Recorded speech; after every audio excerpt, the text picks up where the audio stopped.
दोस्तों नमस्कार। आज हम लोग बात करने वाले हैं बीएसएफ एएसआई स्टेनोग्राफर और हेड कांस्टेबल मिनिस्ट्रियल 2025 की बेस्ट बुक के बारे में, जो कि चक्षु पब्लिकेशन की है। चक्षु की समान हिंदी की भी बुक आती है, जिसे लेकर के आप अपनी तैयारी और भी मजबूत कर सकते हैं। आज अपन डिस्कस करने वाले हैं SSC GD CRPF ITBP etc exams के जितने भी क्वेश्चंस आए हुए हैं, तो आज हम लोग करेंगे प्रैक्टिस सेट। इसके पहले जो भी स्टूडेंट पहले का लेक्चर नहीं देखो, जाकर चैनल पे देखिए। मैंने 3 मॉडल सेट ऑलरेडी पहले कंप्लीट कर दिया है। तो वीडियो में आगे बढ़ने से पहले एक छोटा सा रिक्वेस्ट है कि चैनल पे पहली बार आए तो चैनल को सपोर्ट कीजिएगा, क्योंकि आपको सपोर्ट मुझे मोटिवेट करेगा और बेहतर से बेहतर कंटेंट लाने के लिए और इस चैनल पर मेहनत करने के लिए। तो बिना देर के स्टार्ट करते हैं आज की क्लास को। तो पेन और पेपर लेकर तैयार रहिए और साथ साथ प्रैक्टिस करते रहिए। ठीक है दोस्त। एक आयत जिसका क्षेत्रफल 154 सेंटीमीटर स्क्वायर है कि भुजाओं में 3 सेंटीमीटर का अंतर है, तो लंबी भुजा की लंबाई ज्ञात कीजिए। चलिए पहला सवाल है, प्रैक्टिस सेट कौन सा मेरा है? Set number 4। तो पहला सवाल है, एक आयत जिसका क्षेत्रफल 154 सेंटीमीटर स्क्वायर है। अच्छा, भुजाओं में 3 सेंटीमीटर का डिफरेंस है। तो अगर सपोज कीजिए कि अगर लेंथ उसका एक अगर x हो जाएगा तो चौड़ाई कितना हो जाएगा? x + 3 हो जाएगा। तभी ना दोनों का डिफरेंस कितना आ गया? 3 आ गया। अब आयत का क्षेत्रफल क्या होता है? लंबाई गुने चौड़ाई। तो जो एरिया होता है आपका, एरिया इक्वल टू क्या होता है? ये होता है आपका L × B होता है। ठीक है। तो एरिया कितना दिया हुआ है क्वेश्चन में? 154 इक्वल टू यहाँ पे क्या हो जाएगा? x × x + 3। अब इसमें क्वाड्रेटिक सॉल्व नहीं करना है। अब हमको क्या उठाना है? ऑप्शन से उठाइए। देखिए ऑप्शन में क्या दिया हुआ है? लंबी भुजा की लंबाई। तो लंबी भुजा कौन सा इसमें है? चौड़ाई है, x + 3 माने हैं इसको। तो यहाँ से पहले x का वैल्यू निकालिए। अच्छा, x का वैल्यू यहाँ पे क्या पुट करें कि जिसको सॉल्व करने पे कितना आ जाए? 154 आ जाए। यहाँ से x का वैल्यू क्या हो सकता है? x का वैल्यू हमको लाना है 154। तो x का वैल्यू जो है यहाँ पे 4 चाहिए, तो 11 ऑप्शन में दिया गया आपका 14 है, 15 है, 12.5 है, 14.5 है। ठीक है। तो लंबी भुजा की लंबाई मतलब कि चौड़ाई दिया हुआ है। ठीक है, ये पूछ रहा है ना ऑप्शन में। तो इसमें से 3 माइनस कर दीजिए। तो ऑप्शन में है आपका 14 है, तो 3 माइनस करें तो कितना हो जाएगा? 11। वैल्यू पुटिंग करके देखना पड़ेगा ऑप्शन के हिसाब से। ठीक है। तो अगर x का वैल्यू यहाँ से 11 पुट करेंगे तो कितना हो जाएगा? देखिए तो इसको सेटिस्फाई करने पे आ रहा है 154, तो हो जाएगा 11 × 14। लग तो रहा है कि आ जाएगा। ठीक है, आ गया ना। इसका मतलब कि x का वैल्यू यहाँ पे कितना आ गया? x का वैल्यू आ जाएगा सीधे 11। तो लंबी भुजा इसमें हम लोग क्या माने थे? चौड़ाई। तो चौड़ाई यहाँ से क्या हो जाएगा? ये हो जाएगा आपका x + 3। तो 11 + 3 कितना हो जाएगा? 14 सेंटीमीटर मेरा आंसर आ जाएगा। जो क्वाड्रेटिक भी सॉल्व कर सकते हैं, थोड़ा समय लगेगा उसमें, लेकिन अगर ऑप्शन को क्लिक कर गया, ठीक है, ऑप्शन से, तो मेरा क्वेश्चन फास्ट बन जाएगा। ठीक है दोस्त, वैसे तो बन ही जाएगा। ठीक है, क्लियर है पहला क्वेश्चन? पहला क्वेश्चन क्लियर है तो वीडियो को लाइक और चैनल को सब्सक्राइब करना बिल्कुल मत भूलिए, क्योंकि इस चैनल पे हम लोग कंटिन्यू स्टडी करते रहते हैं। ठीक है दोस्त। सभी टाइप का वीडियो, आपका एसएससी का हो, रेलवे का भी कंप्लीट चल रहा है पूरा चैप्टर वाइज और टाइप वाइज भी। ठीक है दोस्त। चलिए आगे बढ़ते हैं। चलिए नेक्स्ट क्वेश्चन है आपका रेशियो एंड प्रोपोर्शन का सवाल है। बहुत ही बेहतरीन क्वेश्चन है। 2:4:6 का चतुर्थानुपाती मतलब 4th प्रोपोर्शनल और 4 और 8 के तृतीयानुपाती का अनुपात ज्ञात कीजिए। अच्छा, देखिए इस तरह क्वेश्चन हमेशा आते रहता है, हर एक पेपर में मिल जाएगा आपको। अच्छा, 2:4:6 का 4th प्रोपोर्शनल क्या होगा? तो ये जो 4th प्रोपोर्शनल होता है आपका, 4th प्रोपोर्शनल,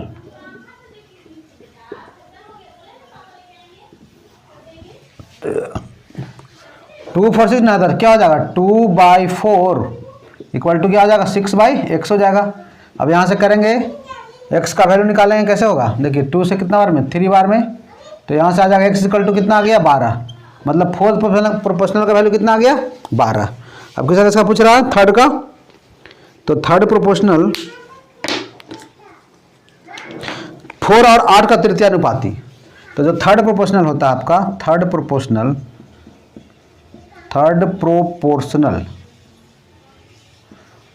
2 नंबर आता है। 3rd प्रोपोर्शनल क्या होता है? ये होता है आपका b² a। ठीक है, ये होता है आपका b²a। अगर a और b 2 नंबर है तो 3rd प्रोपोर्शनल क्या होगा? b² a। तो यहाँ पे b का वैल्यू कितना हो जाएगा? b का वैल्यू आपका 8 है, तो ये हो जाएगा आपका 8 का स्क्वायर बटा 4। तो 64/4 कितना हो गया? 16 आ गया। तो इसका रेशियो पूछ रहा है, रेशियो है ना? हाँ, तो रेशियो क्या हो जाएगा? देखिए सिंपल सवाल है, 1 लाइन का सवाल है, समझाने के लिए हम 2 स्टेप लिख दे रहे हैं। 3 बार में ऐसा कितना बार में? 4 बार में। तो जो मेरा आंसर आएगा वो कितना आ जाएगा? वो आ जाएगा 3:4 इज द राइट आंसर। चलिए क्लियर है सबको? बताइए किसी भाई कोई डाउट इसमें, इस 2 क्वेश्चन में अभी तक? धीरे धीरे हर एक वैरायटी का क्वेश्चन आएगा, हर एक चैप्टर का क्वेश्चन, मिक्स क्वेश्चन हम लोग कर रहे हैं। तो ठीक है दोस्त, बस वीडियो बना रही शुरू से लेकर लास्ट तक, और सॉल्यूशन में कुछ भी सीखने को मिल रहा है तो सपोर्ट करना बिल्कुल मत भूलिए। ठीक है, चलिए अगला सवाल भी आपका रेशियो का ही सवाल है। बोल रहा है कि एक बैग में केवल 1 रुपये, 2 रुपये और 5 रुपये के मूल्य वर्गों के सिक्के 12:5:3 के अनुपात में है। ठीक है, यदि बैग में कुल राशि 3626 रुपये है तो बैग में 5 रुपये के सिक्कों की संख्या कितनी है? यही सवाल है आपका। 1 रुपीज, फिर यहाँ पे कितना है 2 रुपये, 2 रुपये का है, और यहाँ पे कितना है 5 रुपये का है। ठीक, 1 रुपये के सिक्कों के मूल्य वर्ग कितना है 12:5 रेशियो कितना है 3 है। टोटल इसका वैल्यू कितना दिया हुआ 3626 रुपया। अब यहाँ देखिए 1 रुपये के सिक्कों की संख्या अगर 12 है तो टोटल कितना पैसा हो जाएगा इसका? 12 × 1 कितना 12 प्लस 2 बचे 10 अपन 15। इसका वैल्यू क्वेश्चन में कितना दिया गया है 3626 रुपया। 3600, इसका 26 रुपया दिया इसका वैल्यू। तो 12 10 कितना हो गया 22, 22 से 15 कितना हो जाएगा? ये हो जाएगा आपका 37। मतलब 37 का वैल्यू क्वेश्चन में है आपका 3626। तो एक का वैल्यू क्या हो जाएगा 3626/27। ठीक, तो क्या पूछ रहा है कि 5 रुपये के सिक्कों की संख्या। तो 5 रुपये के सिक्कों की संख्या यहाँ पे कितना है 3 है। इसका मतलब कि 3 का हमको वैल्यू बता देना है। ठीक, अब यहाँ से देखिए कुछ काट छट कीजिए, इसको सिंप्लीफाई कीजिए। अगर यहाँ से काटेंगे तो कितना बार में कटेगा? ये यहाँ 9 बार में जाएगा, यहाँ पे कितना बार में जाएगा 8 बार में। ठीक है, तो 38 24 की 4 कैरी 2, 9 27 2 29, 294 रुपया मेरा आंसर आ जाएगा।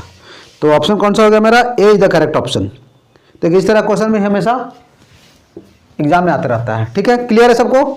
कुछ नहीं करना, पहले क्या करना है यहाँ पे कि टोटल वैल्यू निकालना है। 1 रुपया का अगर 12 सिक्का रहेगा तो टोटल पैसा कितना हो जाएगा 12 रुपया हो जाएगा। 2 रुपये का अगर 5 सिक्का रहता तो कितना हो जाएगा टोटल 10 रुपया हो जाएगा। और 5 का 3 हो जाएगा तो कितना हो जाएगा 15। इसी टोटल का वैल्यू क्वेश्चन में कितना दिया गया है 3626। तो यहाँ से 1 का वैल्यू निकाल लिए, हमको पूछ रहा है 5 रुपये का, तो यहाँ से 3 का वैल्यू निकाल लेंगे। सिंपल सा क्वेश्चन है। चलिए क्लियर है यहाँ तक? चलिए बैठते हैं हम बैक टू बैक। मजा आ रहा था, वीडियो को लाइक करते रहिए। ठीक है दोस्त, और अगर आप डिमांडिंग टॉपिक पढ़ना चाहते हैं, ठीक है, किसी मैथ्स में कोई भी चैप्टर, तो आप कमेंट बॉक्स में कमेंट कर सकते हैं, उस पर हम लोग काम करेंगे। ठीक है, चलिए आगे बढ़ते हैं। आगे आपका सिंप्लीफिकेशन क्वेश्चन, एक क्वेश्चन हम फिक्स है सिंप्लीफिकेशन का। देखिए हम क्वेश्चन को पहले लिख देते हैं। इसको क्या है, ये आपका 18 बनाइए, इसको सॉल्व कीजिए, आंसर बताइए क्या हो सकता है इसका आंसर बोर्ड मास में। तो सिंपल से सबसे पहले किसका क्रिया होगा, पहले का। तो यहाँ से क्या हो जाएगा, ये हो जाएगा आपका 18 × 4, ये हो जाएगा भागा 6, द्वितीय 6 हो जाएगा -4 डिवाइडेड बाई। अब यहाँ पे हो जाएगा आपका ब्रैकेट में, अच्छा 9 में 7 जाएगा कितना बचेगा 2, 2 दूनी 4, तो ये हो जाएगा 4 प्लस 1 माइनस 2 गुने, अच्छा 3 है। तो पहले का क्रिया करेंगे तो 2 दूनी 4 हो जाएगा, तो ये हो जाएगा 3/2 हो जाएगा, 3/2 हो गया। ठीक है, देखिए यहाँ से काट कर देते हैं, कट। तो ये हो जाएगा आपका 6 से 3 बार में कितना आ गया 4 × 12, 12 में 4 जाएगा कितना बचेगा जी 8। ये हो जाएगा 4 1 कितना हो गया 5, 5 में 3 जाएगा कितना बचेगा 2। तो इसको डिवाइड करेंगे तो कितना आ जाएगा 4। क्लियर है सबको? 4 इज द राइट आंसर। चलिए बोर्ड मास में बस एक ही है आपका रूल, बोर्ड मास में इसका रूल को समझ जाइए, एक एक क्वेश्चन बन जाएगा। 2 क्वेश्चन दिया गया है। बी मतलब होता है ब्रैकेट, बी का हो गया आपका ब्रैकेट। ओ मतलब होता है कि ऑफ मतलब पहले का क्रिया करना है। डी मतलब हो गया डिवीजन, डी हो गया आपका डिवीजन। ये हो गया मल्टीप्लिकेशन, गुना मल्टीप्लिकेशन। ये मतलब होता है एडिशन, और इस मतलब क्या होता है सब्ट्रैक्शन होता है। ठीक है, चलिए ओके है सबको? बस ये रूल को फॉलो करना है। फिर क्वेश्चन क्या है बोर्ड मास का, एक क्वेश्चन भी नहीं बचेगा। ठीक है, क्वेश्चन है कि ए बी का 1/3 है, बी सी का दुगना है, डी ए का 2/3 है, और ए बी सी और डी का औसत 74 है। तो ए और सी के बीच का अंतर कितना है? तो सबसे पहले क्या करना है, रेशियो लिखिए सबका। सबसे मेरा काम क्या है, रेशियो लिखने का। तो चलिए एकदम इधर से, डी ए का चौथाई है, 2/3 है, तो एकदम लास्ट से चलना है। तो अगर ए को मानते हैं, देखिए अगर ए है, ये बी है, ये सी है, डी है, बोला डी जो है ए का 2/3 है, डी जो है ए का 2/3 है, ठीक। तो अगर 3 इसको मानते हैं ए को, तो 2/3 कितना हो जाएगा, 2 हो जाएगा डी का वैल्यू, ठीक। फिर बोल रहा है क्वेश्चन में कि बी सी का दुगना है, बी सी का दुगना है, बी के बारे में नहीं पता है। फिर बोल रहा है कि ए बी का 1/3 है, ट्रिपल हो जाएगा, 3 का ट्रिपल कितना होता है, 9 होता है। तब ना इसका 1/3 करेंगे तो ये आ जाएगा मेरा, बी सी का दुगना है, बी जो है सी का दुगना है, बी जो है सी का दुगना, मतलब ये आधा हो जाएगा। तो 9 का कितना हो जाएगा, ये हो जाएगा आपका 4.5 हो जाएगा, ठीक है। फिर क्या बोल रहा है, डी ए का 2/3 है, डी जो है वो तो क्लियर हो गया हम लोग का, डी जो ए का 2/3 है। तो सबसे पहले क्या करना पड़ेगा, इस तरह क्वेश्चन में लिखना पड़ना रेशियो, रेशियो बनाइए इसका। अच्छा 4.5 जो है ना, इसको 4.5 जो है पॉइंट वाला दिक्कत करेगा, तो सबको 2 से मल्टीप्लाई कर देते हैं। तो 2 से मल्टीप्लाई करेंगे तो क्या हो जाएगा, ये हो जाएगा आपका 6 रेशियो 18, ये कितना हो जाएगा 9, ये कितना हो जाएगा 4 हो जाएगा। चारों का रेशियो निकल गया हमको, A ratio B ratio C ratio D. अब यहाँ से सम कीजिए, 18 6 24, 24 से 4 28, 28 से 9, ये होता है आपका 37। तो 37 का वैल्यू कितना है, अगर एवरेज 74 है 4 संख्या का, तो टोटल कितना हो जाएगा 74 गुने 4, तो 1 का वैल्यू कितना हो जाएगा, 1 का वैल्यू आ गया 8। तो पूछ रहा है ए और सी का डिफरेंस ना, तो ए और सी का डिफरेंस क्या हो सकता है, देखिए ए यहाँ पे है, सी यहाँ पे है, मतलब 3 का डिफरेंस बता दीजिए। तो 24 इज द राइट आंसर, ठीक है। ऑप्शन कौन सा हो गया मेरा, सी इज द करेक्ट ऑप्शन। भाई को कोई कन्फ्यूजन, यहाँ पे जो भी सबसे पहले क्या करना है कि ए बी सी डी का निकालिए रेशियो, ठीक है। तो सबसे पहले हमको लास्ट से चलना है, क्या बोल रहा है, ए डी का 2/3 है, ठीक।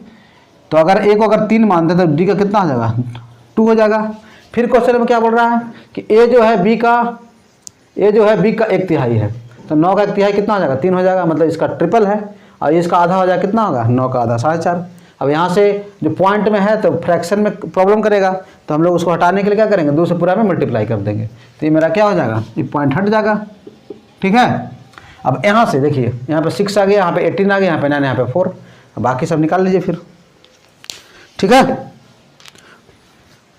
चलिए ओके, इट्स ओके। बद्री को अपना स्कूटर 17,000 रुपये में बेचने पर 15% की हानि होती है, तो 18% का लाभ अर्जित करने के लिए उसे यह किस मूल्य पर बेचना चाहिए। अच्छा सिंपल बता रहा है क्वेश्चन कि 17,000 रुपये में बेचने पर 15% की हानि हो गया। इसका मतलब अगर 15% हानि हो जाएगा तो बेचेगा कितना में, 85% बेच देगा। तो 85% का वैल्यू क्वेश्चन में कितना है, ये आपका 17,000 रुपया है, ठीक है। तो पूछ रहा है कि 18% पर लाभ अर्जित करने के लिए, मतलब कि 118% का आपको वैल्यू पूछ रहा है। तो ये जाएगा आपका 17,000 बटा 85 इंटू 118। ऐसे काट छट कीजिए, 17 से 5 बार में चला गया, और 5 से कितना बार में, ये जाएगा 5 दूनी 10 00। तो ये हो जाएगा आपका कितना, 18 दूनी 36, 23,600 रुपया आ गया इसका। अच्छा क्वेश्चन है टाइम स्पेंड डिस्टेंस का सवाल है कि 2 शहरों के बीच की दूरी 55 किलोमीटर प्रति घंटा की चाल से 8 घंटा में तय की जाती है। यदि चाल को 25 किलोमीटर प्रति घंटा बढ़ा दे तो कितने समय की बचत होगी। अच्छा सिंपल सवाल है आपका कि 2 शहरों के बीच की दूरी 55 किलोमीटर है, बीच की दूरी 55 किलोमीटर प्रति घंटा की चाल से 8 घंटे में तय की जाती है। अच्छा दूरी क्या होता है, समय गुने चाल। सबसे पहले डिस्टेंस निकालेंगे तो क्या हो जाएगा आपका, डिस्टेंस जो होगा इसका ये होता है आपका speed into time, speed into time होता है। अच्छा स्पीड यहाँ पे कितना है, ये आपका 55 किलोमीटर प्रति घंटा, और टाइम कितना लग रहा है, 8 घंटा लग रहा है इसको। तो कितना हो जाएगा इसमें, 8 पे 40 की 0 कैरी 4, 8 पे 40 4 44, 440 किलोमीटर क्या होगा डिस्टेंस। अब बोल रहा है कि चाल को बढ़ा देते हैं, तो पहले मेरा चाल कितना था 55 किलोमीटर प्रति घंटा, और 25 से बढ़ा देंगे तो टोटल स्पीड कितना हो जाएगा मेरा 80 हो जाएगा। तो अब टाइम क्या लगेगा, टाइम क्या होता है डिस्टेंस, डिस्टेंस कितना आ गया 440, और स्पीड कितना हो गया 80। तो यहाँ से काट देते हैं कितना बार में, 8 × 5 = 40, 8 × 5 = 40 और 4 5.5 घंटा। ठीक है, पहले लग रहा था 8 घंटा, अब लग रहा है 5.5 घंटा। तो कितना बचत हो गया, तो कितना सेव कर लेगा वो, जो टाइम का जो सेविंग कर लेगा वो 8 में से 5.5 घटा दीजिए, तो हो जाएगा आपका 2.5 घंटा कर लेगा बचत। तो 2 घंटा 30 मिनट क्या कर लेगा वो, बचत कर लेगा। चलिए क्लियर है सबको, बहुत इजी सवाल है, कुछ करना नहीं है इसमें। पहले निकालिए पहले डिस्टेंस, और स्पीड पहले मेरा था 55, 25 किलोमीटर प्रति घंटा से और बढ़ा देंगे तो टोटल स्पीड मेरा कितना हो जाएगा, 80 हो जाएगा। तो टाइम कितना हो जाएगा, डिस्टेंस बाई स्पीड, तो 5.5 घंटा आ गया। पहले लग रहा था 8 घंटा, अब लग रहा है 5.5 घंटा, तो कितना का डिफरेंस आ गया, तो वही 2.5 घंटा का आ गया डिफरेंस। चलिए क्लियर है सबको। चलिए एलसीएम एसएफ का सवाल है नेक्स्ट क्वेश्चन। 3 अंकों की बड़ी से बड़ी संख्या को 3, 4, 6, 15 और 20 से विभाजित करने पर प्रत्येक स्थिति में शेषफल 1 बचता है, तो उस संख्या के अंकों का योग क्या होगा। अच्छा 3, 4, 6, 15 और 20 है, ठीक है। तो इसका एलसीएम कितना हो जाएगा, इसका एलसीएम जो हो जाएगा आपका 3, 4, 6, 15, 20 है ना, तो इसका एलसीएम हो जाएगा आपका 60, टोटल संख्या 60 हो जाएगा। तो 3 अंक की बड़ी से बड़ी संख्या क्या होता है, ये होता है आपका 999, इससे कीजिए डिवाइड इसको, तो कितना बार में कटेगा, 60 एक बार में कटेगा, तो ये हो गया 9, ये हो जाएगा आपका 3, और ये कितना बार में जाएगा, 6 बार में, तो ये हो जाएगा कितना 360, ये हो जाएगा 9, ये हो जाएगा कितना 3। अब यहाँ पर 39 क्या हो जाएगा, एक्स्ट्रा आ रहा है, तो इसमें से क्या करेंगे, इसको माइनस कर देंगे, तो हो जाएगा आपका 0, 9 में 3 गया 6, 960। जो 960 जो नंबर होगा वो क्या होगा, उससे अगर हम लोग विभाजित करेंगे किससे किससे, इससे करेंगे 3, 4, 6, 15 और 20 से, तो हर एक पार्ट में कितना हो जाएगा, रिमाइंडर कितना बचेगा, इसमें एक जोड़ भी देना होता है, ठीक है। तो 961 इसका आ जाएगा मेरा 3 अंक की संख्या, ठीक। अब क्या बोल रहा है इसमें, अब तीनों अंकों की संख्याओं का योग पूछ रहा है ना, तो योगफल क्या है, 9, 6, 15, 15 1, तो इसका 16 हो जाएगा। तो तीनों अंक की संख्या क्या हो गया, 16 इज द राइट ऑप्शन। चलिए आगे बढ़ते हैं नेक्स्ट क्वेश्चन की ओर। यदि राहुल के वेतन में 60% की कटौती की जाती है तो उसे टैक्स के रूप में 12,800 रुपये का भुगतान करना पड़ता है, तो राहुल द्वारा भुगतान किए जाने वाला कुल कर कितना है, मतलब कुल टैक्स पूछ रहा है। अच्छा 60% अगर कटौती कर लिया तो कितना टैक्स दिया होगा, 40% टैक्स दिया होगा, मतलब 40% का वैल्यू क्वेश्चन में कितना है, ये आपका 12,000 कितना है, 800 रुपया है। तो 1% का वैल्यू यहाँ से कितना हो जाएगा, ये हो जाएगा आपका 12,800 बटा 40, इसलिए 100% टोटल क्या होता है, टोटल होता है 100%, तो 100% का वैल्यू निकालिए यहाँ से। तो 4 से 1 0 कट गया, 4 से कितना बार में, 4 × 12, 4 दूनी 8, तो हो जाएगा टोटल पैसा इसका कितना आ गया, 32,000 रुपया। तो 32,000 रुपया इसका टोटल टैक्स कितना भुगतान किया होगा टोटल, तो 32,000 रुपया किया होगा। तो ऑप्शन कौन सा हो गया मेरा, first is the correct option. 9 छाते को खरीदा कितना, 800 में, और 7 छाते को 800 रुपये में बेच दिया। अच्छा तो सिंपल सा, अगर 9 छाता का जो कॉस्ट प्राइस है, 9 छाता का जो कॉस्ट प्राइस है और 8 छाता के कॉस्ट प्राइस है क्या है, बराबर है,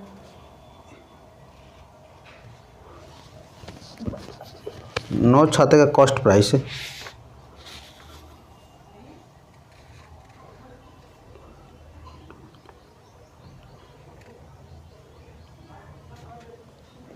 नौ छाते का सेलिंग प्राइस 7 छाता के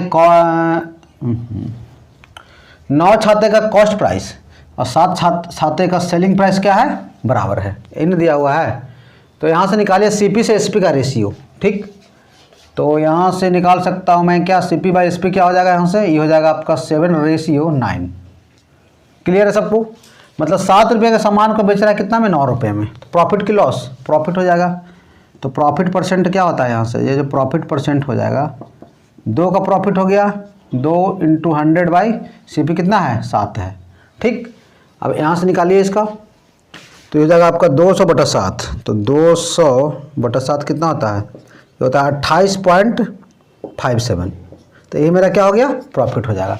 सिंपल सा इसमें रेशियो निकालिए, रेशियो मेथड से क्वेश्चन बनाना है, ठीक है। 700 800 से कोई मतलब ही नहीं है, क्योंकि दोनों क्या हो जाएगा मेरा, कैंसिल आउट हो जाएगा यहाँ से, ठीक है दोस्त, चलिए क्लियर है सबको, बताइए यहाँ तक किसी भाई को कोई दिक्कत? तो आज के लिए हम लोग इतना ही रखते हैं। जितना भी क्वेश्चन बन रहा था आपका बीएसएफ के लिए, एसएसजी के लिए, सीएपीएफ के लिए, ठीक है दोस्त, सभी के लिए मैंने कोशिश किया कि क्वेश्चन को पूरा कवर कर लिया जाए। तो वीडियो कैसा लग रहा है आप लोग जरूर बताइएगा, और कोई ज़रूरी इंप्रूवमेंट हो तो आप बोल सकते हैं, कमेंट बॉक्स में खुला हुआ है। टॉपिक वाइज भी अगर आप पढ़ना चाहते हैं तो बता सकते हैं।